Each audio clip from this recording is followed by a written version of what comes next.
friend is someone that you can really trust. You can trust that they won't hurt you, and also that they'll help you out if they can.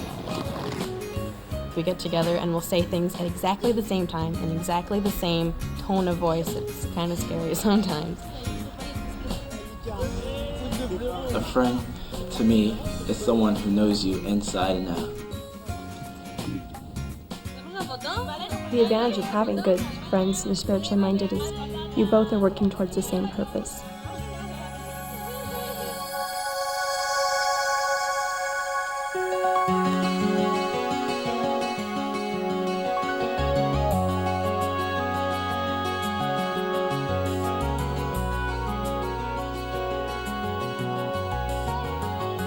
Coming up on Young People Ask, roadblocks to friendship.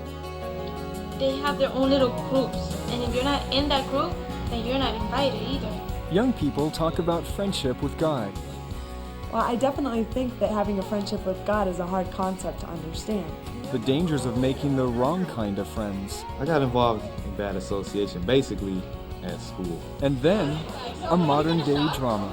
Why your parents tell me I had a flat tire or something? Oh, yeah. You know, you're different from the other girls, aren't you? All this coming up on Young People Ask, how can I make real friends?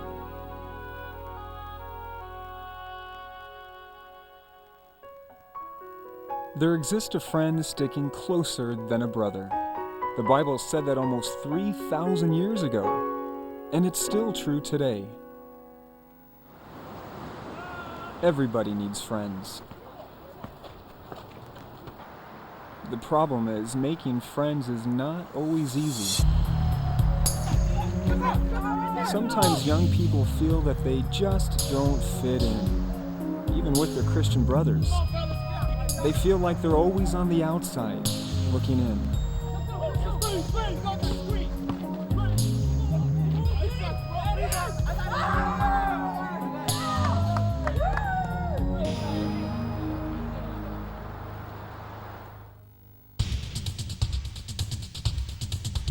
The road to friendship is not always an easy ride.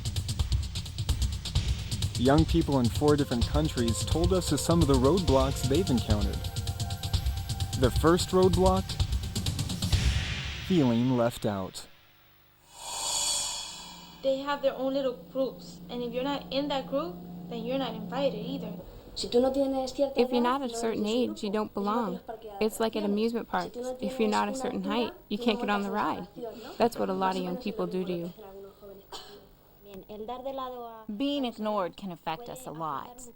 You can get so sad that you just don't want to open up to anyone. For me, when I came from Bolivia, I got here and I had no friends. I felt so strange. Everybody speaking a different language. Everybody looked different than me. While being shy, at times, it could seem lonely because you're either too scared or too shy to associate with them, so you rather stay home and just do your own thing. Whether you're young, new in town, or just shy, it hurts to feel left out. But there is a solution to these problems. Following the advice of God's Word, the Bible. It has the best advice on friendship ever written. For example, Philippians 2:4 gives us one of the keys to making friends: taking a personal interest in others. If you show interest in other people, they will do the same for you. If we want to have friends, we first have to be friends ourselves. You have to take the initiative. My mom's always pushing me. Okay, I want you to talk to a certain number of people at this meeting. I'm trying to widen out. A good place to widen out is at the Kingdom Hall. Good, how's it going? Why not take the initiative and try to meet people? Hey, how you doing, Will? It's good to see you. Very good to see you again. I like to arrive at meetings 20 minutes before they begin. In that way, I have the opportunity to speak with more people. Probably the best way to meet people would be by going out into service. they put you with a person that you might not actually talk to usually in the Kingdom Hall, and then you're like, oh man, I'm with this person, and I wanted to go with this sister or something like that. Eventually, you start talking, and that's how you meet the person. You get to know them better. Feeling left out is just one roadblock to friendship.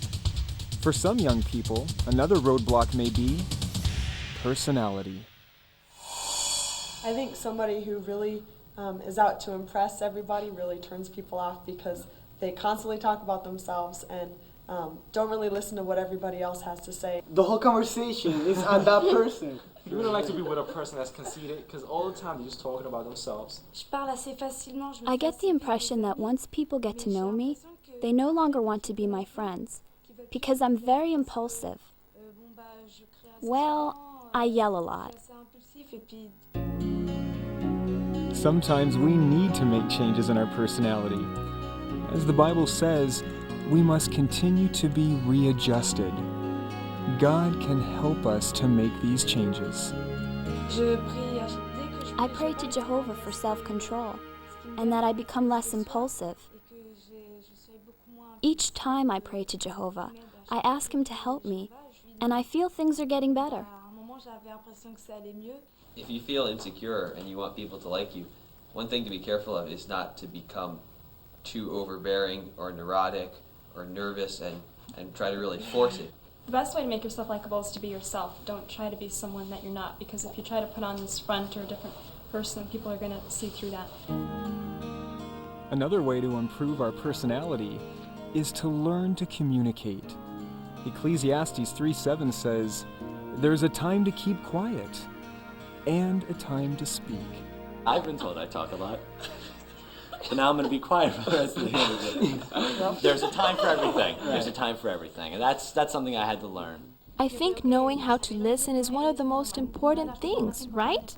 Because in a friendship, there's communication and there's dialogue. It shows you're interested in others when you don't interrupt the person who's talking. A true friend knows how to listen to other people's problems. When your friend starts telling you his feelings, but you ignore him and go on to something else that you want to talk about, well, that wouldn't be very nice. And he's going to say, "What kind of friend is that?" Working on our personality can help us to win friends. Even so, we can hit another roadblock when friendships seem to become too close. I tended to be very jealous with my friends. I wanted them all for myself. So when they were friendly with other people, I would get offended and I wouldn't speak to them for a while. I like to have a friend, but I also like to have my space, because I've had that experience when they get so close to you that they just don't want to let go. At 2 Corinthians 6:13, the Bible tells us to widen out. Don't let your one friend be your answer to happiness. If they're just relying on you, then they have the problem of not widening out, and they're missing out on so much more of what's in the congregation than just you. Widening out opens up opportunities for friendship that you may have overlooked. A bunch of the guys will always be together. And then we noticed this other guy that always been alone. At the beginning, we used to think he was like, this guy's not worth it, he's not good. So our surprise, the guy was really nice. He was really funny. There's never been a lot of young people in our congregation, but we looked around to see who we could get along with, even if we weren't the same age. We also looked in other congregations. Now we have a nice group. Yes, widen out. Get to know the brothers and sisters in your congregation. Learn to enjoy variety of people, people of different ages and backgrounds.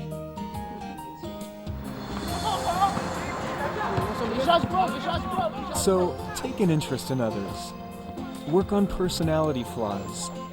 Widen out.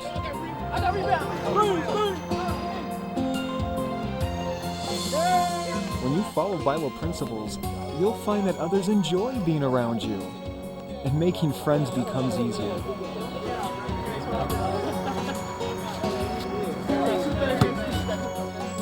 There is one friendship, however, that is more important than any other.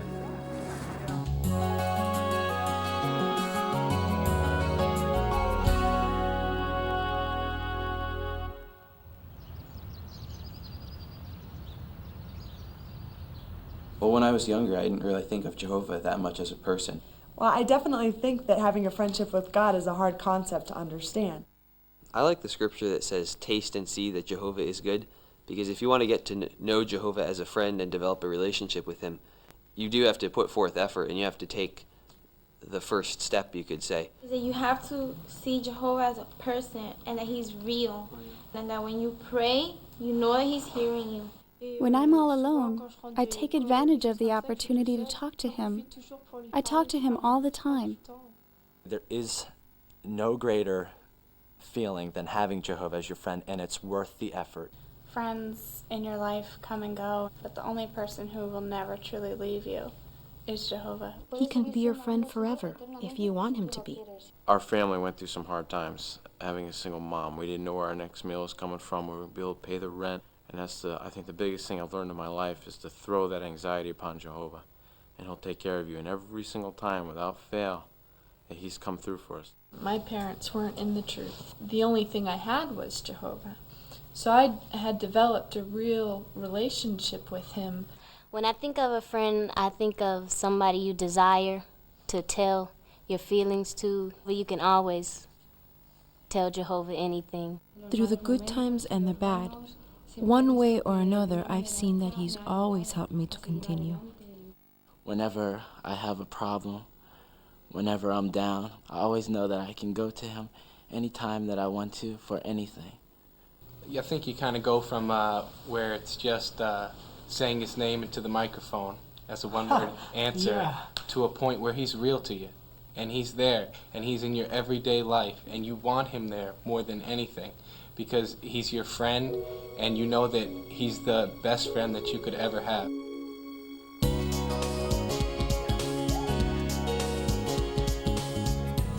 When you make Jehovah your best friend, you'll be drawn to others who do likewise. In the Christian congregation, you can enjoy friendships with people of different ages and backgrounds. Friendships that can influence you in a positive way.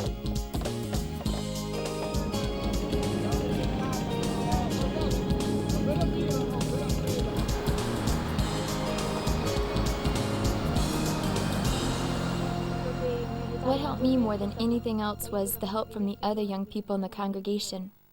They always tried to include me, not only in recreation, but also in spiritual activities. I think that having friends that are older than ourselves is a good thing, because we can talk to them about our problems. Then, as friends, they'll help us. Older brothers and sisters that are your friends, I mean, I've experienced it. They're the best listeners. I like to play ball. At first, I didn't want to hang out with them because I look at them, they're all quiet or they're too old. They can't play.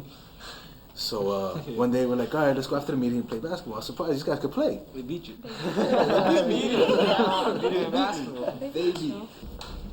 My main adult friends are my parents.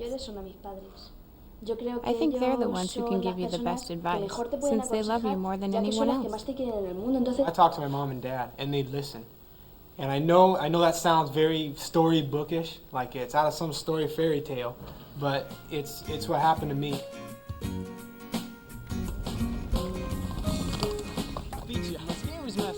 Whether they're young or old, the best kind of friends are people who are friends of God. Look, Sister Smith, and the brochure. Perfect timing. Among true Christians, you can find friends who will not hurt you, but who will help you. You can have friends who won't tear you down, but who will build you up.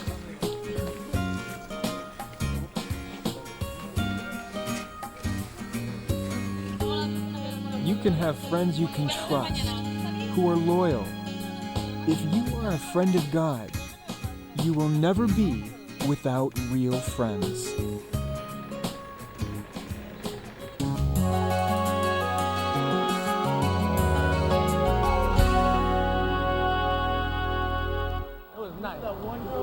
Kayla, that girl is off the hook with slamming. Oh man, she looks. Not everyone is satisfied with wholesome Christian association. Some are envious of young people who seem to be more excited, who seem to be having a good time. When you're young, you need to feel accepted and to belong to a group. You jump through all kinds of hoops, you do all of these kind of things with your attire, with the way you wear your hair, with the way you talk, with the way you stand, to try to fit in. Everybody bought the same pair of sneakers, and it was like, if you didn't have these sneakers, it's like you weren't cool. That desire to fit in can be harmful if it draws you to the wrong crowd.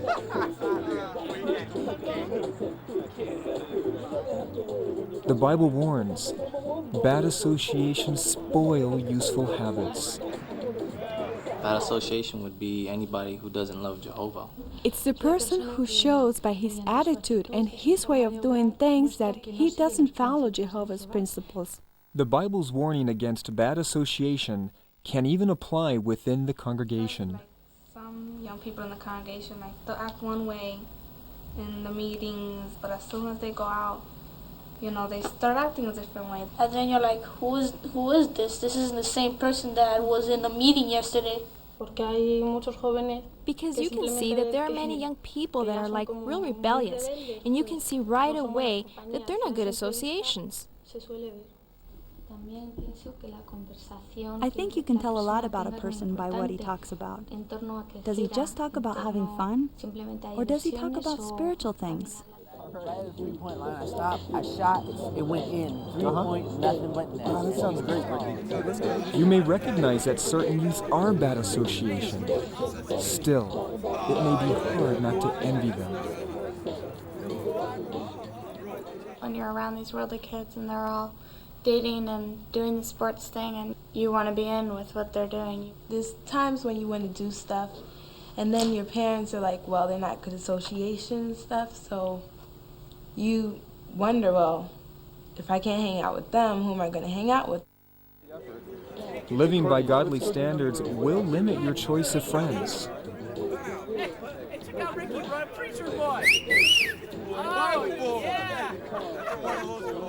It will also make you stand out as different. There's a lot of pressure on you as a witness.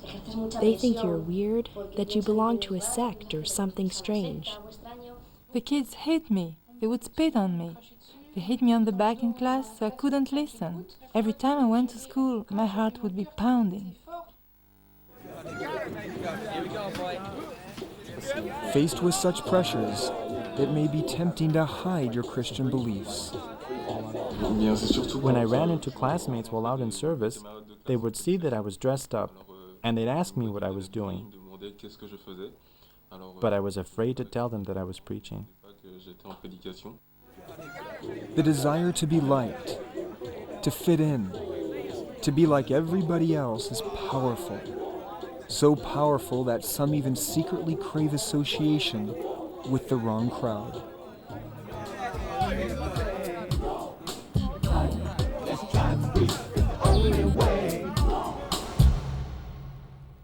Two young Christians recall how bad associations nearly led to their spiritual ruin.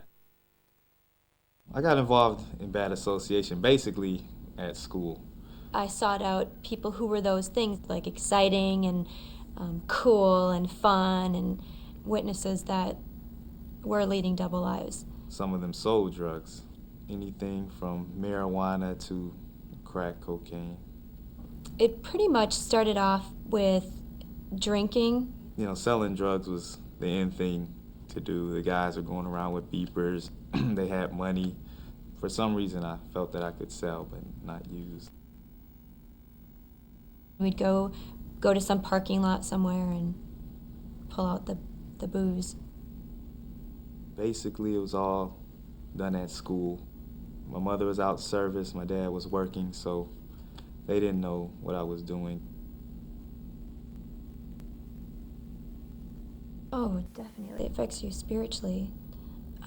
You constantly are feeling guilty, of course.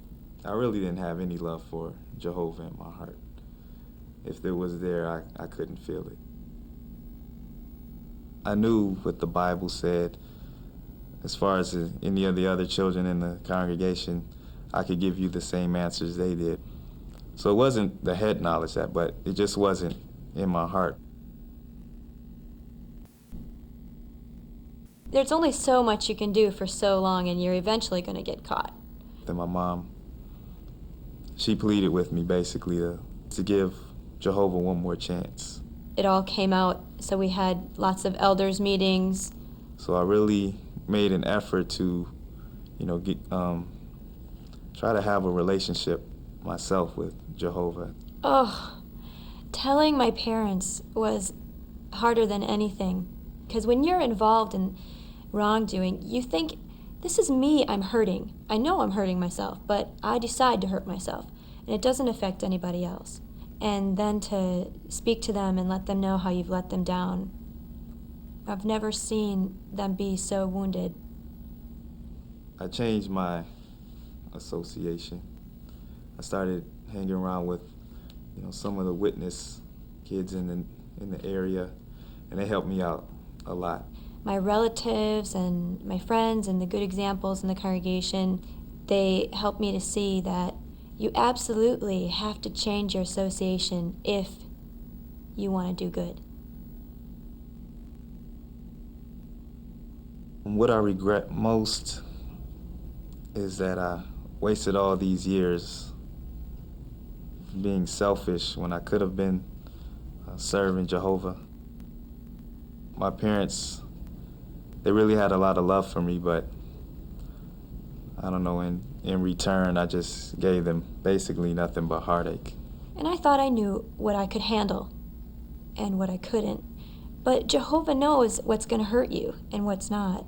And so if you just trust in that, you'll have a successful youth without all that pain.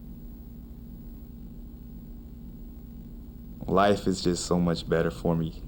The blessings that you get, Jehovah gives you, and by just serving him, it's incomparable to what the world has to offer.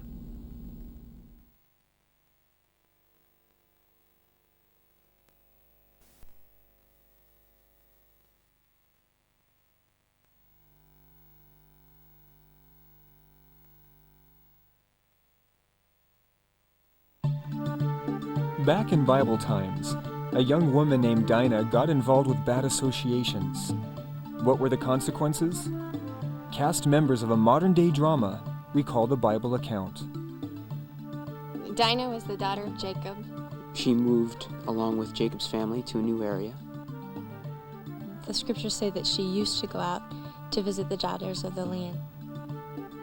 It was a custom with her. She was putting herself in a compromising situation.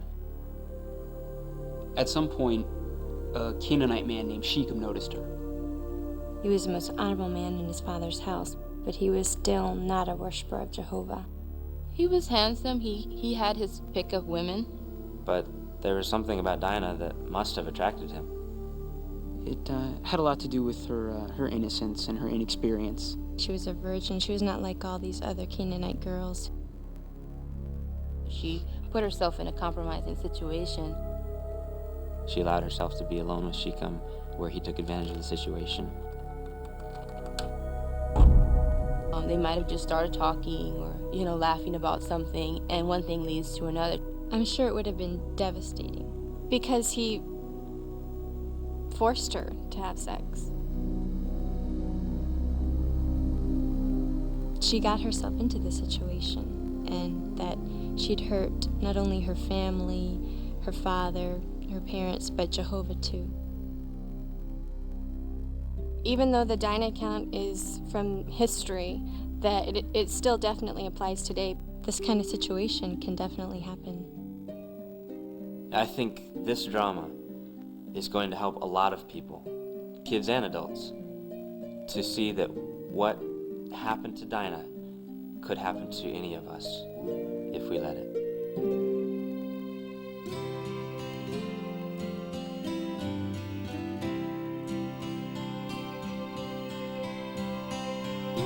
Dear Chrissy, sorry it's taken me so long to answer your letters. It was pretty crazy around here for a while. Anyway, I want you to know that I'm okay. But Chrissy, something you said in your last letter worried me. You said that you thought the friends at the Kingdom Hall were boring, and that the kids at school were a lot more fun. If you knew what I've been through recently, you'd understand why I'm worried. You've probably wondered why I haven't written you since we moved here. I guess I've been too ashamed.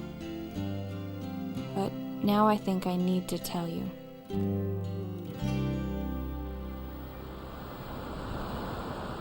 I understood why we had to move, with Dad getting the new job and everything, but that didn't make things any easier. I was leaving behind all my friends.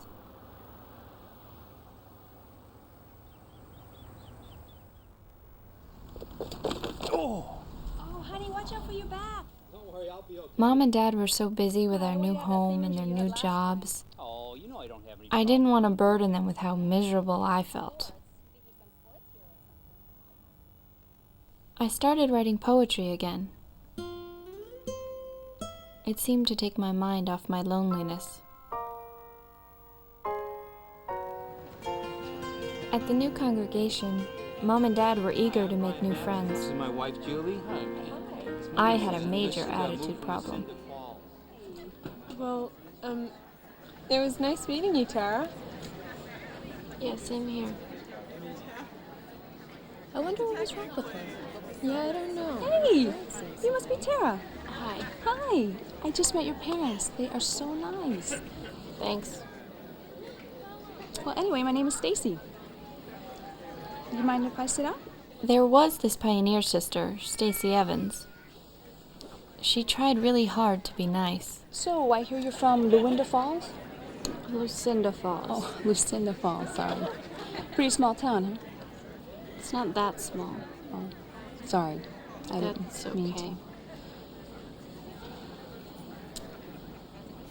Must be pretty hard being away from all your friends, huh? Excuse me, brothers. Could everyone please find their seats? Stacy, it was nice meeting you. I just wasn't ready to make any new friends. Chrissy, I had never, ever felt so alone. And school was the final brushstroke on this portrait of misery.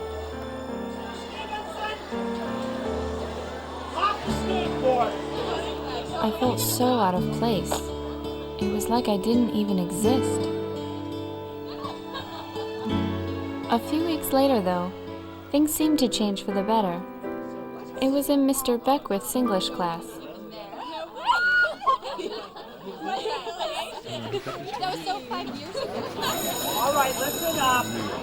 Don't look happy. Listen up, people. What are we going to do at the party? That's oh,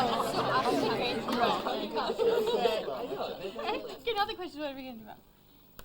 Thank you. This past weekend, while you were out partying, this overworked and underpaid English teacher spent his weekend reading your poems. Aww. Sweet. What about your name? Take this masterpiece, for example. I think I shall never see a guy as cool as Anthony. Stupid. He's very strong and cute and tall. I like to show him off in the shopping mall. Here, you got something loose up there? And guess who authored this work of art? My skateboard makes a sound when it hits the ground that can be by people. No, Mr. B, you gotta read it with a little rhythm, a little style, Oh, some attitude. please. Sit, Kyle, sit. Could you sit? Some of you did write verses that rightly can be called lyrical poetry. Now we'll have that select few present their poems before the class. In your Sorry, Miss Taylor. Not this time. First up, Miss Tara Matson. Great. As if being the new kid in class wasn't bad enough. Now I had to be put on public exhibition. Matt. I have her in my 7th period, though. Does she always look like Farm girl. I was sick. I remember the day I caught loneliness. Okay, come on. I remember the day I caught loneliness. It was the day we moved away. It lay like a stone in my lap, and no matter how I tried, prying, tearing, it simply would not go away. I never knew emptiness until I moved away. I remained a pebble, lost in this world so vast and uncaring. Cast aside, passed by, left astray, I took steps to destroy it before it sapped me, crushed me, left me victim. I pulled harder, ripping that stone right from my heart, and threw it all back into the void from where it came. Yes, I had thrown loneliness away. Thank you, Miss Madsen. Excellent work. Notice her use of simile when she says, it lay like a stone. For weeks I had been invisible to these kids. That contributes to the lyrics. Suddenly they noticed me. Thank you. Do you know what this shows me? That you're all capable of writing poetry. It's just a matter of making the effort. Don't forget, people, due Friday, dramatic dialogue, theme, suffering, loss, partner optional. So, you're a math genius too. Oh, hi, Lori. And some kind of frustrated poet just waiting to be discovered. I wouldn't say that. Well, Mr. Beckwith sure drooled over your poetry. So? So, I figure you're the one to help me with the class assignment. You mean the dramatic dialogue? Yeah, theme, suffering, loss. Anyway, I have to get an A on it. Why, you're flunking English? No, but I gotta pull my grades up in order to get into college. So I figure you're the one to help me with this. I was planning on working on it by myself. Come on, Tara. Mr. B said we could use a partner. Look, Lori, I'm sorry, but I like to work alone when I write. Please, don't make me beg. I actually felt sorry for her. Is that a yes? I guess. Yes. Okay, I'll pick you up tomorrow and you can go to my place. Your place? Why can't we just do it here? This place is gross. Besides, we'll have a lot more privacy. Okay, ciao. Going to her house wasn't exactly what I had in mind. But at the time, I couldn't think of any way to get out of it. And I have to admit, I was a little curious about this girl.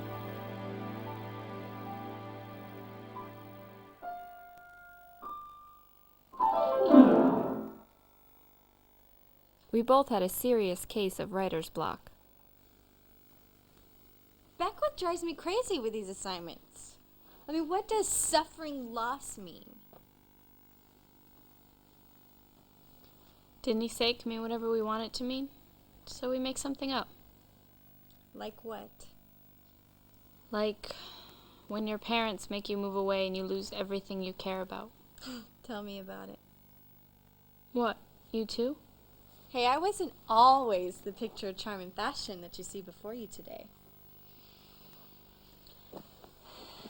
We used to live in a small house in a small town. And then Dad hit it big in the stock market. And voila! Goodbye, friends. Hello, loneliness. I don't know why I'm telling you all this. That's it. That's what? The loss. We do a dramatic dialogue about the loss of friendship. You mean about friends moving away? No, a little too close to home. Then how about because they've had a fight? A fight? About what? Hello, about guys. What else do girls fight about? Finally, the ideas were flowing. We got together again the next day. So there's 2 women, and we can make them really old, like 30. Yeah, and they're both hopelessly in love with this guy, Jake. Jake? Nah. Brett. Okay, Brett. As I got to know Lori, my opinion of her began to change. I never would have guessed that we had so much in common. These are great pictures. Who's this? Oh, that was my best friend Misty. We used to do everything together. Anyway, that's our old house. Can you believe it? Don't you miss it sometimes? Yeah, a little. But mostly my friends. So, Proverbs 13:20 says, "He that is walking with wise persons will become wise, but he that is having dealings with the stupid ones will fare badly." Now, when the Bible says stupid ones, it's not talking about people who are unintelligent, but about people who do not follow godly standards. All I could think about was getting together again with Lori. You can't have him, Alexandra. Brett is mine. Perfect. Let's take it from the top. You can't have him, Alexandra. Brett is mine. Yours? Well, you don't own Brett, Kimberly. Yeah. What about me, Alexandra? That's the problem, Kimberly. It's always been about you. Doesn't our friendship mean anything at all to you? Here it comes. Our friendship? Write it off as a loss, honey. Your loss, my gain. Okay, so we weren't ready for Broadway. But the class loved it.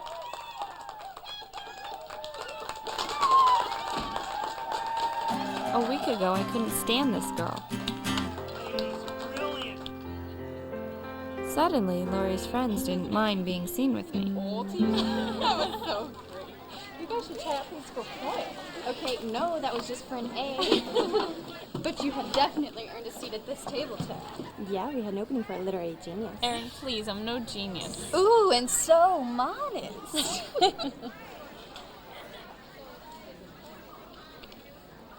Girl, if I had your talent, I'd cash in on it. What do you mean? Hello, scholarships, a career, fame, Money guys, and money. and guys. No, writing's just a hobby for me. So what do you plan to do, flip burgers? Well, I need to do something to support myself, but I really want to help people. What, you mean like a social worker or something? No, more like volunteer work. Volunteer work? Yeah, I mean, we teach people. Teach what? Hello, teachers don't make any money. No, let me explain. You see, I'm one of... Hold that thought. Yeah? Hey, Joanna. Oh, cool. Of course I'll be there. All right, ciao. Summer clearance girls, today only. Yes. Tara, you can't miss it. I don't think I can. I don't have any money with me. Have no fear. Daddy's credit card is here. Besides, I owe you big time. Hey, maybe we could get her out of her Miss Melinda Falls outfit. It's Lucinda Falls. Whatever. And besides, what's wrong with my outfit?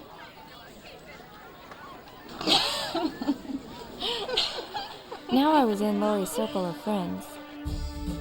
But I had to make a few changes to fit in.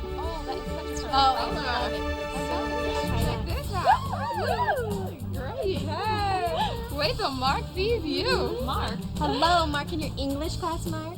He's been checking you out ever since your little poetry reading. He's cute, and Daddy has big bucks. Not to mention that he's recently become available. I could definitely see you two together. Together? I don't want to be together with anyone. We could set you up. Well, if he's so great, how come none of you are interested in him? I'm seeing somebody already. Ditto. And I'm with Anthony, remember? And he's in college, thank you. Besides, I'm not into the sensitive intellectual type. Yeah, just like that last mutant you were dating. The intellectually charged type. Don't even get me started on some of the losers you've dated. Anyway, you are interested, aren't you, Tara? Well, no. I mean, I don't know. Don't worry, Tara. We'll arrange everything. Arrange what? Arrange what? The girls also figured I needed a little help with my social life.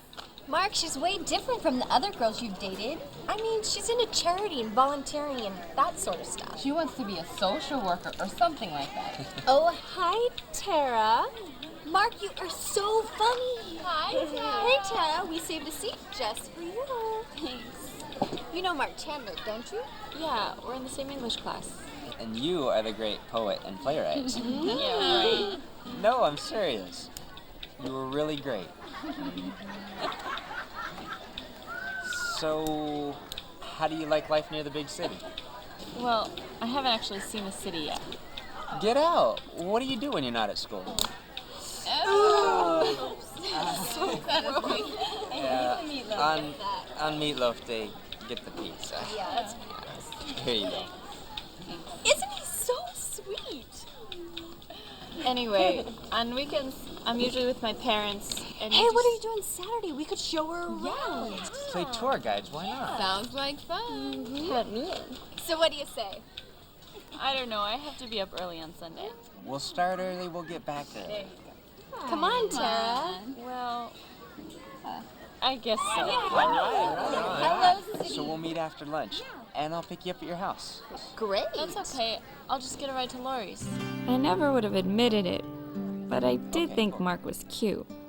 And a day with the girl sounded like fun.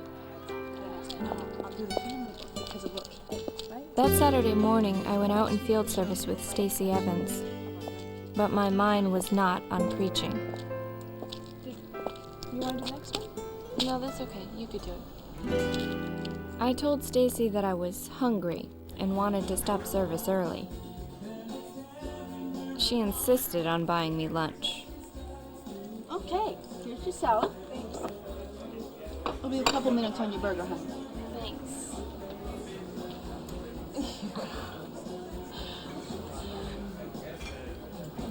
So, how you doing? I mean, getting used to the new school and everything. Okay, actually. Most everyone's been pretty nice. Oh, that's good. Hey, listen, I'm having some friends over tonight. I want you to come. I actually made a cheesecake that I'm proud of. I'd love to, but I promised to go into the city with some friends. Oh, from our home? No, from school. But they're just gonna show me around the city. They're real nice. Look, I hope you don't mind me asking this, but how well do you really know these kids? What do you mean? I mean, do they have any interest in the Bible? I don't know. It hasn't come up. But they're not into drugs or anything like that. In fact, they're even nicer than some of the kids at the Kingdom Hall. Well, even if that were true, don't you think you have to be careful with people who may not even believe in the Bible? Don't forget what happened to Dinah. Dinah? Yeah, you remember Jacob's daughter? These kids are not Canaanites. They're very nice. Maybe, but what are their beliefs? What are their morals?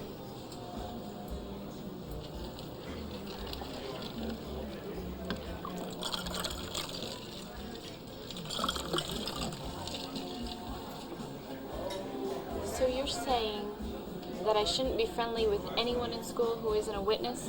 Oh, no, I'm not saying that at all. I mean, the Bible tells us to love our neighbors. But doesn't it also warn us that it's dangerous to get too close to certain people? People that don't follow God's standards? Dinah learned that the hard way. But don't we have to teach people about the Bible? How can I do that if I don't spend any time with them? Oh, so you have had a chance to witness to them? Well, no. But that's not the point. Laurie and her friends are not bad. Okay. But do they encourage you to do good things? Like personal study, meetings, field service? No. Look, Stacy, I've already given my word. And Jesus did say I have to let my yes mean yes, right? Tara, do you really think Jesus meant saying yes to things that can hurt you? Stacy, I'll be careful. I'm not going to do anything stupid. Trust me. Here's your burger, honey.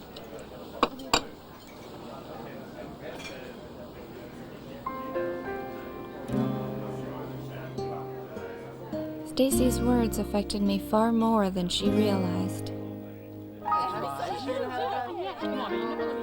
But I had already made up my mind. Let's go. You know Tara's gonna turn into a pumpkin. I lied to my parents and told them I have plans with some friends from the congregation.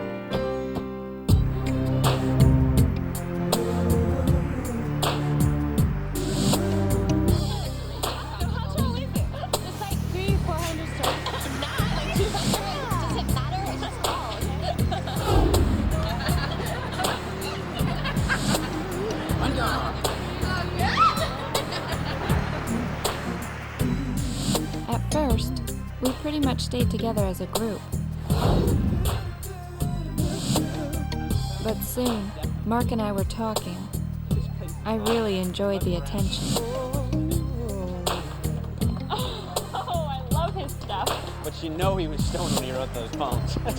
You write better when you're high? No, I'm not into drugs. Are you? You know that used to be the tallest building in New York?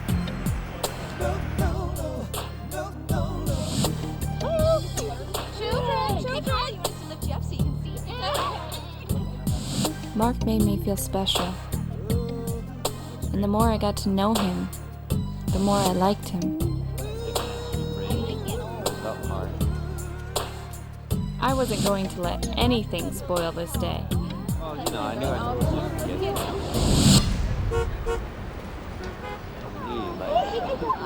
Let's see what's down the street. Okay. Hi, like.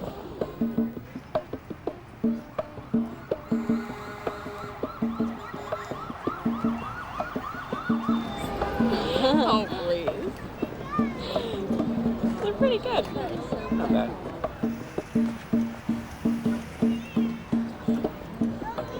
Where's Kyle?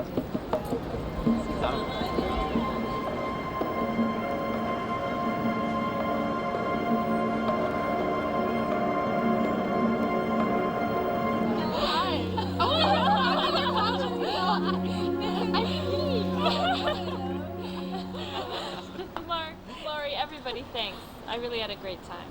Could I ask like a really stupid question? Never stopped you before. Why are we going home so early? Aaron's right. This place doesn't even get going until after dark. That's true, and if we leave now, all we're gonna do is sit in traffic. Why don't we hit a couple of clubs? Sounds great, but Come on, Tara, just call your parents, tell them we had a flat tire or something. Oh, yeah, it's easy.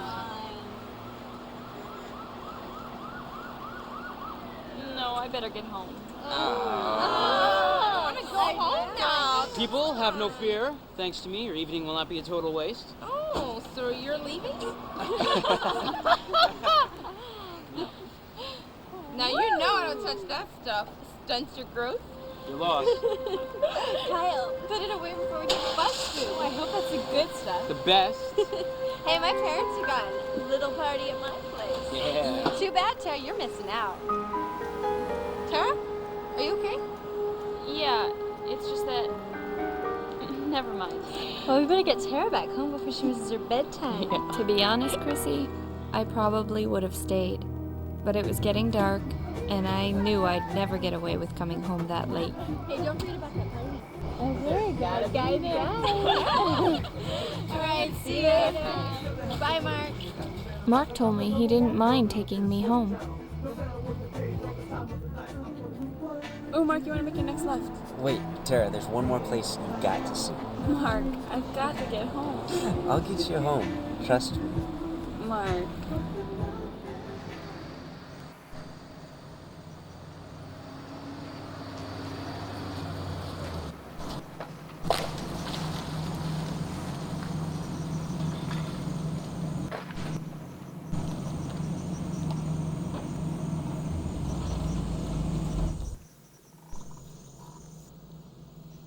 This is your favorite spot? Sure is. What, may I ask, is so special about it? Sometimes I just like to come here and think. About what?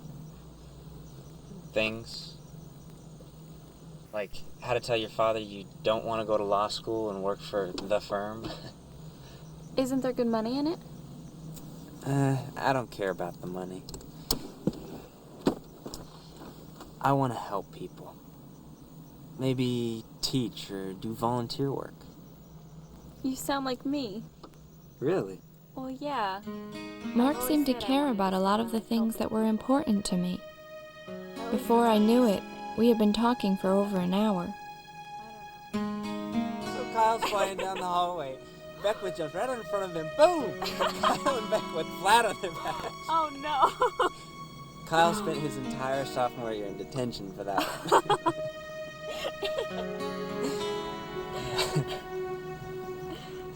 Tara, you know... Oh, never mind. No, what? You're different from the other girls, aren't you? Different? Is that supposed to be a compliment? Yeah. I mean, I've never met anyone like you. I could tell from your poem. Well, you know, I was really impressed with your poem, too. Oh, well, thanks. But yours told me something. Told you what? That you've got a lot going on inside. I mean, Lori and the other girls are okay, but they're all so empty. You're different. Chrissy, I can't believe how close I came to breaking Jehovah's laws that night. Things went way too far, and Mark wanted to go much farther.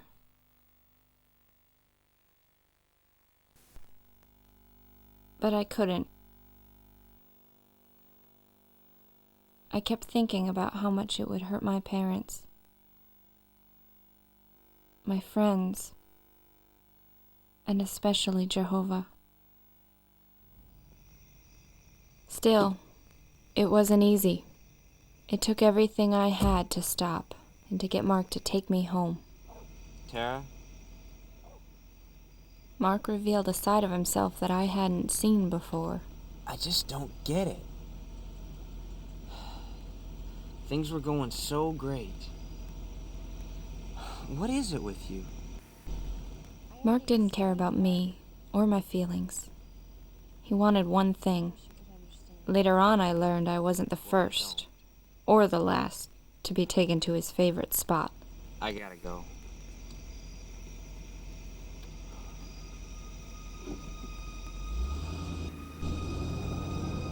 I felt so stupid, so naive. It was wrong to be alone like that with any guy, but especially one who didn't serve Jehovah. I let Mark know that I would never go out with him again.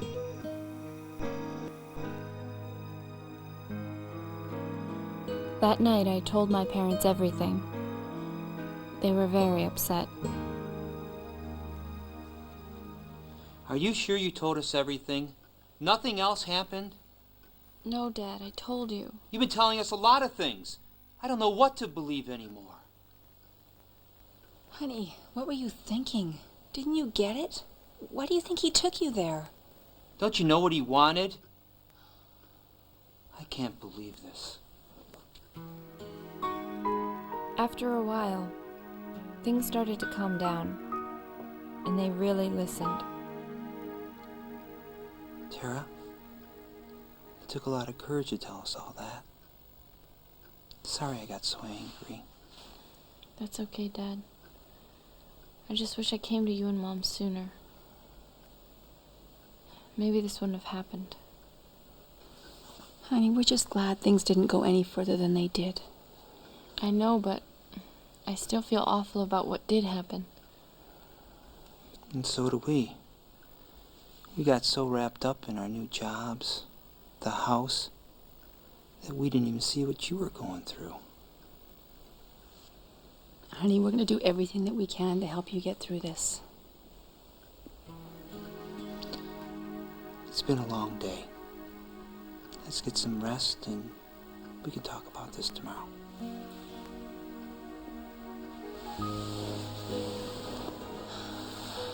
Love you so much.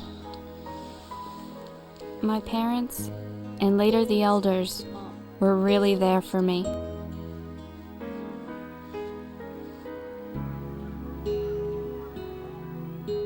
The heart is more treacherous than anything else. I had heard that scripture 1,000 times before, but never gave it much thought. Now I couldn't stop thinking about it. I wanted to be liked and accepted so much that I was willing to hide who I really was. I had to start setting things straight. It was so perfect. I mean, what was the problem?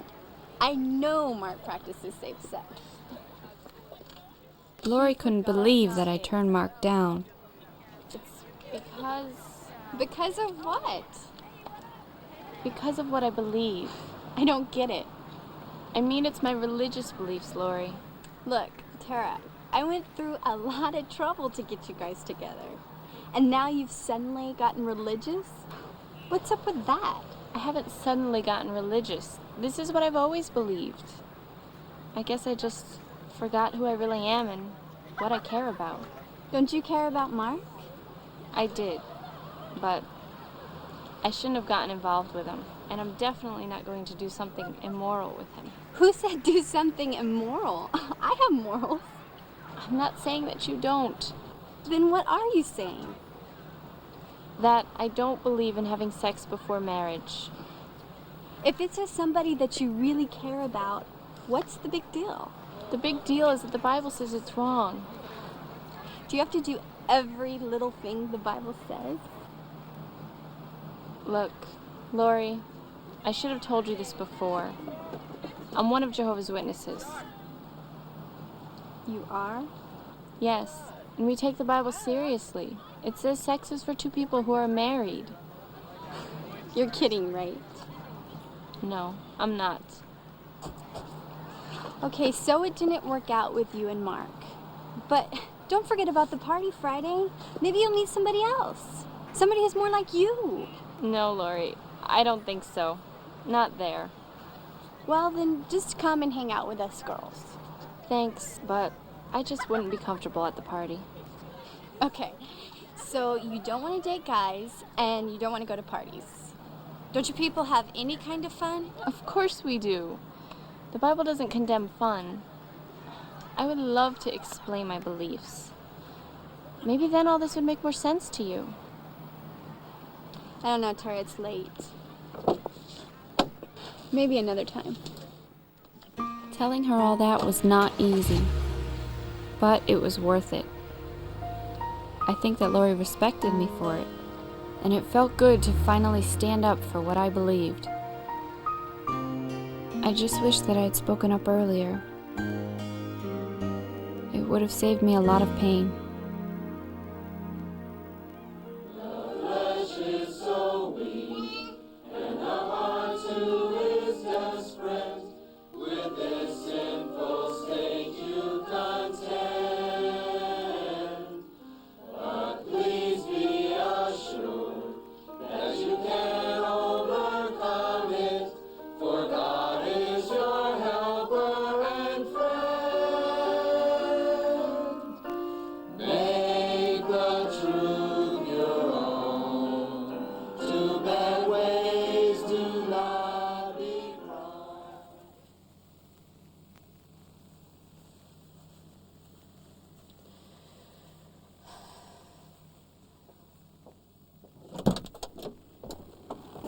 Tara, are you all right? Are you sure?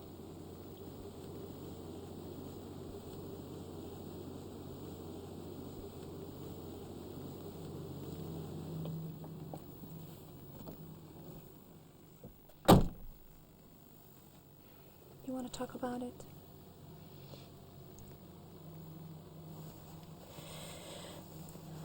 Stacy, ever since I've moved here, you've been trying to be my friend. And I've acted so stupid. Why do you keep trying? Because I don't think you really like this. I think I'm looking at someone who's going through a hard time and who really needs a friend. And I'd like to be that friend, if you let me.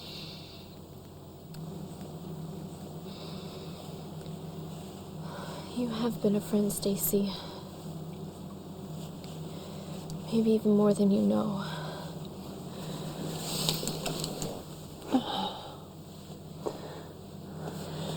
I'll be okay. I realize now how much Jehovah cares and that I have my parents and friends like you to help me. You know what? Tomorrow, you and me. Let's go out in service and do lunch or something. Does that sound good? I'd like that. Good. As long as we don't go back to the Silver Spoon Diner again. You mean the Greasy Spoon Diner. Oh.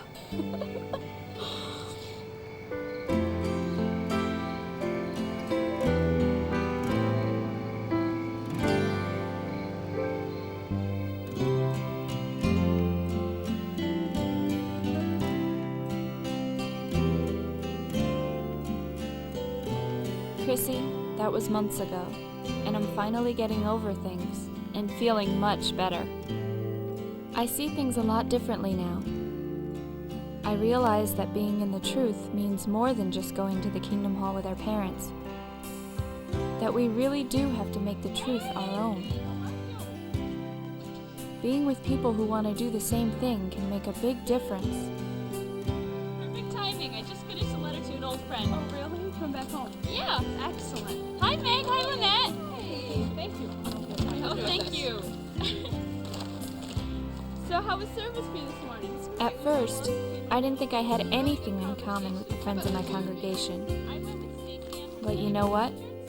We have the most important thing in common we can have. Our friendship with Jehovah. Things are going great with my parents. I'm a lot more open with them now. Why don't you just go ahead with the girls and we'll just meet you over there, okay? Okay. And I let them know how I really feel. We've gotten a lot closer. See you there. Love you. Hey, Tara, does this mean your dad's going to try and be a sports hero again? He's right like the last time. Isn't he in traction for like a month? Yeah, I heard that. Just kidding, Brother Madsen. Sometimes I used to think I was missing out because I couldn't do everything the kids in school did. Now I think that they're the ones missing out. Maybe there are a lot of things a Christian can't do, but there's a lot of things we can do. The friends in our congregation get together all the time. I can't wait for you to meet them when you come out and visit. I hope that's soon.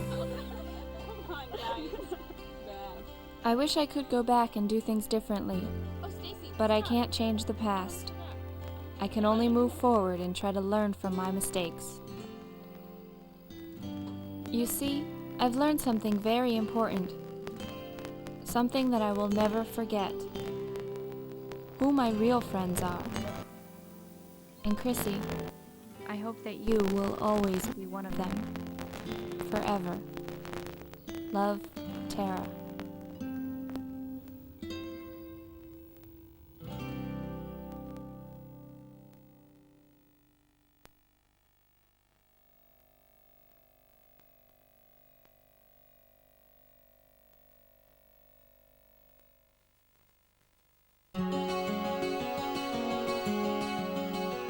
We don't want to stick ourselves in a corner and just hide and refuse to talk to anyone, because that's not balanced.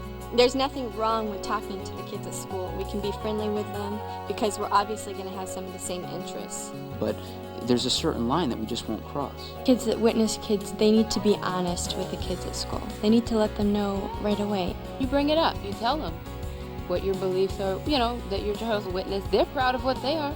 Kids today need to recognize that there are good associates within the Christian congregation.